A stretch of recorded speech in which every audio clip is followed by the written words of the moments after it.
Teachers எல்லாருக்கும் வணக்கம்.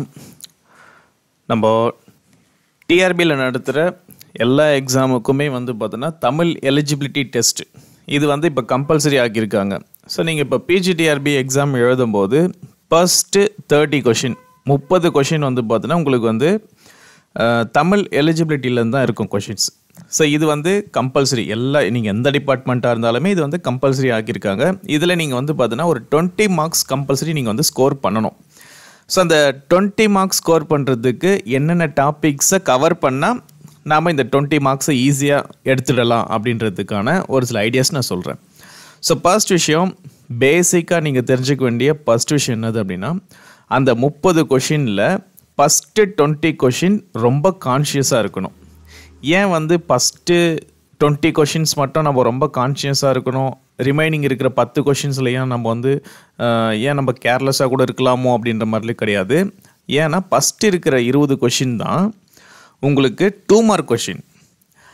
அந்த 20 கொஷினில் ஜஸ்ட்டு நீங்கள் 10 கொஷின் நீங்கள் ரைட்டாக எழுதிட்டா கூட உங்களுக்கு 20 மார்க் வந்துடும். ஓகேவா? ஸோ அதனால் ஃபஸ்ட்டு இருக்கிற 20 கொஷின் மோஸ்ட் இம்பார்ட்டண்ட்டான ஒரு விஷயம். அதில் எதுக்கெல்லாம் உங்களுக்கு ஆன்சர் தெரியலையோ கொஞ்சம் விட்டு வச்சு கூட பொறுமையாக கூட நீங்கள் என்ன பண்ணுங்கள் அப்படின்னா ஆன்சர் பண்ண ட்ரை பண்ணுங்கள். ஏன்னா ஃபஸ்ட்டு 20 கொஷின்ஸ் தான் உங்களுடைய இந்த குவாலிஃபைடு அப்படின்ற விஷயத்தை டிசைட் பண்ண போகுது. ஸோ இப்போ நம்ம என்னென்ன டாப்பிக்லேருந்துலாம் கொஷின்ஸ் ப்ரீவியஸ் இயராக கேட்டிருக்கிறாங்களோ அதை பேஸ் பண்ணி தான் நான் ஒரு சில டாபிக் மட்டும் நான் இங்கே மென்ஷன் பண்ணுறேன். உங்களுக்கு தமிழ் எலிஜிபிலிட்டி டெஸ்ட்டுக்கு எதுனா புக்கு வேணும் அப்படின்னா ஸோ நம்ம அகாடமியோட புக்கை நீங்கள் வேணால் ரெஃபர் பண்ணிக்கோங்க. ஏன்னா 10th புக்கை பேஸ் பண்ணி இதுக்கு முன்னாடி ப்ரீவியஸாக நடந்த எல்லா கொஷின் பேப்பருமே என்னுடைய புக்கில் உங்களுக்கு அட்டாச்சாக இருக்கும்.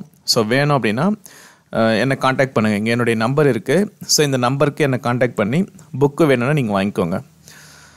ஸோ இதில் என்னென்ன விஷயம்லாம் நம்ம ஃபோக்கஸ் பண்ணணும் அப்படின்னா, first topic most important Thirukkural. திருக்குறள்லேருந்து நான் பார்த்த வரைக்கும் இதுக்கு முன்னாடி ப்ரீவியஸாக கேட்ட எல்லா கொஷின்லேருந்துமே என்ன பண்ணியிருக்காங்கன்னா 1 or 2 கொஷின் திருக்குறள்லேருந்து கேட்டிருக்காங்க. திருக்குறளுடைய நூல் குறிப்பை படிச்சுக்கலாம். திருக்குறளில் இருந்து என்ன பண்ணுவாங்க அப்படின்னா, எதனாச்சும் ஒரு திருக்குறளை கொடுத்துட்டு அதில் நடுவில் என்ன பண்ணுறாங்கன்னா ஒரு டேஷஸ் மாதிரி போட்டு கேட்குறாங்க கொஷின்ஸ். அதே மாதிரி திருக்குறள் எதனா ஒன்று கொடுத்துட்டு இது எந்த அணியில் வருது, ஸோ இதில் என்ன அணி மென்ஷன் பண்ணியிருக்காங்க அப்படின்னு கேட்குறாங்க.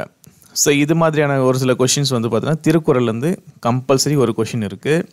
ஸோ திருக்குறள் 10th புக், நான் இப்போ சொல்கிறது எல்லாமே பார்த்தீங்கன்னா ஜஸ்ட்டு 10th புக்கில் இருக்கிற விஷயங்களை மட்டும் ஃபோக்கஸ் பண்ணால் போதும்.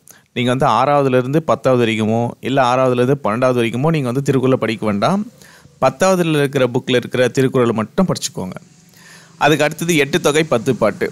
சப்போஸ் ஸ்கூல் புக் 10th ஸ்டாண்டர்டில் 8 தொகை அதுக்கப்புறம் 10 பாட்டு, ஸோ இந்த நோட்களை பற்றி எதனா இன்ஃபர்மேஷன் கொடுத்துருந்தாங்கன்னா அதை கம்பல்சரி ஃபோக்கஸ் பண்ணுங்கள். இந்த முல்லைப்பாட்டு அதுக்கப்புறம் 8 தொகைனா அகநானூறு புறநானூறு, ஸோ இது மாதிரி எதனா ஒரு சில விஷயங்கள் நம்ம ஸ்கூல் புக்கில் இருந்ததுன்னா அதை ஃபோக்கஸ் பண்ணுங்கள். அதிலிருந்து கன்ஃபார்மாக ஒரு கொஷின் கேட்பாங்க. அதுக்கு அடுத்தது ஐந்திணைகள். இது நம்மளுக்கு தெரியும், குறிஞ்சி முல்லை மருதம் நெய்தல் பாலை. இதுதானா கொஷின் அப்படின்லாம் வேண்டாம். இது ஐந்திணைகள்லேருந்து என்ன பண்ணுறாங்கன்னா 2 கொஷின் கேட்குறாங்க. எப்படி கேட்குறாங்கன்னா, இப்போ குறிஞ்சி அப்படின்னா அந்த நிலத்துடைய தெய்வம் யார், இல்லை அதில் சாப்பிட்ற உணவு என்ன, அங்கே மக்களை என்னன்னு சொல்லுவாங்க, என்ன விலங்கு அவங்க இது பண்ணுறாங்க, என்ன கடவுளை அவங்க வணங்குறாங்க, என்ன பூ மரம் பறவை, ஸோ இந்த மாதிரி பார்த்தீங்கன்னா என்ன தொழில் பண்ணுறாங்க. ஸோ இது மாதிரியான ஒரு சில பேசிக் கொஷின்ஸ் இந்த இது பார்த்தீங்கன்னா 10th புக்கில் அழகாக ஒரு பாக்ஸ் பண்ணியே கொடுத்துருக்காங்க. ஸோ நம்ம மெஸ்மரைஸ் அகாடமி புக்கை நீங்கள் வச்சுருக்கீங்கன்னா கூட அதுலேயுமே இருக்கும் உங்களுக்கு. அதிலிருந்து மட்டும் 2 கொஷின் வரும். அதுக்கு அடுத்தது அளபெடைகள். ஸோ இந்த அளபெடைகளிலிருந்து ஒரு கொஷின் என்ன பண்ணுறாங்க அப்படின்னா, ஒன்று பொறுத்துக பேட்டர்னில் கேட்குறாங்க. அப்படி இல்லைனா ஒரு வேர்டை கொடுத்துட்டு இதில் என்ன அளபெடை இருக்குது, ஸோ இன்னிசை அளபெடை இருக்கா, சொல்லிசை அளபெடை இருக்கா, செய்யுளிசை அளபெடை இருக்கா, ஸோ இது மாதிரியான ஒரு கொஷினை கேட்குறாங்க. அடுத்தது பா வகைகள். ஸோ இந்த பா வகைகள் பார்த்தீங்கன்னா ஒரு சிலது கொடுத்துருக்காங்க. அந்த பா வகை ப்ளஸ் அதுக்கான எக்ஸாம்பிள், அதுக்கான ஓசை, இதுவுமே மோஸ்ட் இம்பார்ட்டண்ட், ஒரு கொஷின் கம்பல்சரி வரும். அடுத்தது இந்த வினையெச்சம், பெயரெச்சம், இந்த பண்புத்தொகை, வினைத்தொகை, அப்புறம் வியங்கோல், வினைமுற்று விகுதி. ஸோ இது மாதிரி ஒரு சில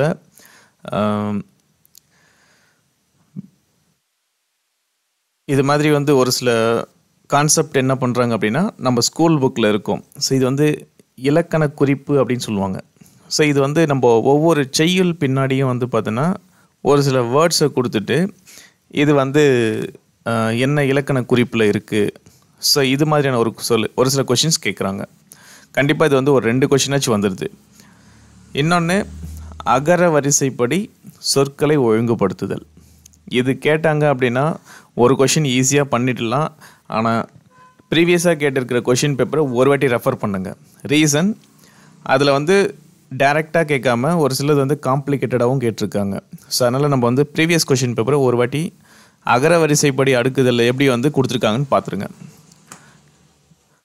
அடுத்தது வந்து வேற்றுமை. ஸோ வேற்றுமை 1ஆம் வேற்றுமையிலேருந்து 8ஆம் வேற்றுமை வரைக்கும் நிறைய எக்ஸாம்பிள்ஸ் இருக்கும்.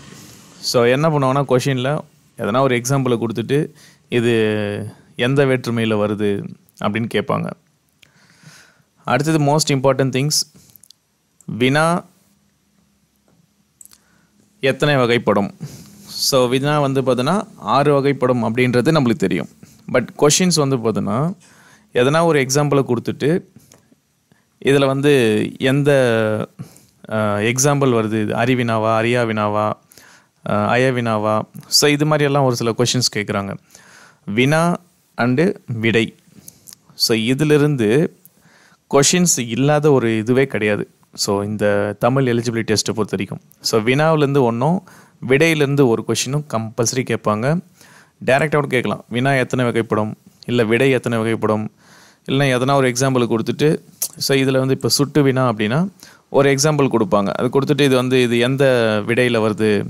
ஸோ அது மாதிரியான கொஷின்ஸு இது நம்ம 10th புக்லேயும் இருக்குது. ஸோ நம்ம அகாடமி புக்லேயும் இருக்கும். ஸோ நீங்கள் வந்து ரெஃபர் பண்ணிக்கோங்க. இதுலேருந்து கண்டிப்பாக ஒரு 2 கொஷின் வந்துடும். ஸோ வினாவிலேருந்து ஒன்றும் விடையிலேருந்து ஒன்றும் வந்துடும். அதுக்கு அடுத்தது இங்கே தொகைநிலை தொடர், அதுக்கப்புறம் தொகாநிலை தொடர். ஸோ இது மொத்தம் ஒரு 6 பாயிண்ட்டும் இது வந்து ஒரு 9 பாயிண்ட்டும் இருக்கும். இதிலேருந்து ஒரு கொஷினும் வந்துடும், இதுலேருந்து ஒரு 2 கொஷினும் வந்துடும் கம்பல்சரி. இது தொகைநிலை என்னென்னலாம் கொடுத்துருக்காங்களோ இது ஃபுல்லாக வந்து பார்த்தோன்னா நம்ம வந்து ஸ்கூல் புக்கில் இருக்கும், எக்ஸாம்பிளோட இருக்கும். ஃபார் எக்ஸாம்பிள் இந்த அன்மொழி தொகையெல்லாம் வந்து பார்த்தோன்னா எப்போவுமே ரிப்பீட்டடாக கேட்டுகிட்டே இருக்கிறாங்க. ஸோ இது மாதிரி ஒரு சில டாப்பிக்லாம் வந்து ரிப்பீட்டடாக கேட்குற டாப்பிக்கில் கண்டிப்பாக நீங்கள் ரெஃபர் பண்ணிவிடுங்க.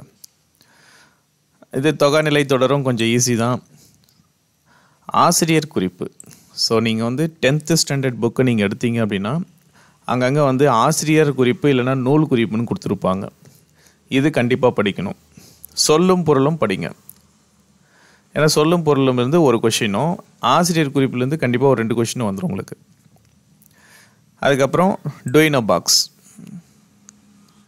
நெக்ஸ்ட் வந்து பார்த்தீங்கன்னா அணி இலக்கணம். நம்ம 10th ஸ்டாண்டர்டுக்குள்ளே மட்டும் போங்க, என்னென்ன அணி இலக்கணம்லாம் கொடுத்துருக்காங்களோ அந்த அணி இலக்கணம் மட்டும் ஃபுல்லாகவே வந்து பார்த்துட்டு ப்ளஸ் அதுக்கான எக்ஸாம்பிள் என்ன கொடுத்துருக்காங்களோ அதையுமே பார்த்துக்கோங்க. அதுக்கப்புறம் பா வகை, அதனுடைய ஓசை, இந்த தூங்கல் ஓசை, செப்பல் ஓசை, அந்த மாதிரிலாம் இருக்கும். ஸோ அந்த விஷயங்களை வந்து பார்த்தீங்கன்னா அழகாக கொடுத்துருப்பாங்க. ஸோ புலவர் குழந்தை அப்படின்னு சொல்லிட்டு ஒரு லிஸ்ட்டு போட்டு ஒரு ஸ்கூல் புக்லேயே கொடுத்துருப்பாங்க ஒரு டாப்பிக்காக. ஸோ அதை வந்து பார்த்துக்கோங்க. அதுக்கடுத்தது அலகிட்டு வாய்ப்பாடு. ஃபுல்லாக நீங்கள் வந்து படிக்க வேண்டாம், தெரிஞ்சதுன்னா நீங்கள் படிச்சுக்கோங்க, தெரியல அப்படின்னா அட்லீஸ்ட் அந்த ஃபார்முலா மட்டும் பார்த்துக்கோங்க. ஸோ இப்போ வந்து நேர் அப்படின்னா தேமா வருது. ஸோ அந்த மாதிரி அந்த அலகிட்டு வாய்ப்பாடில் பேசிக்காக நம்ம என்ன தெரிஞ்சுக்கணுமோ அந்த ஃபார்முலாவை ஃபஸ்ட்டு தெரிஞ்சுக்கோங்க, ஃபுல்லாக தெரிஞ்சுக்க வேண்டாம். அதுக்கப்புறம் ஒரு சில important lines and important quotes அதிலே நம்ம புக்கில் படிக்கும்போதே தெரியும்.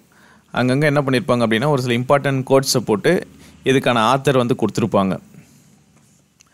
அதுக்கப்புறம் 10th ஸ்டாண்டர்டில் இருக்கிற புக் பேக் கொஷின்ஸ் கம்பல்சரி நீங்கள் அதை பார்த்துக்கோங்க.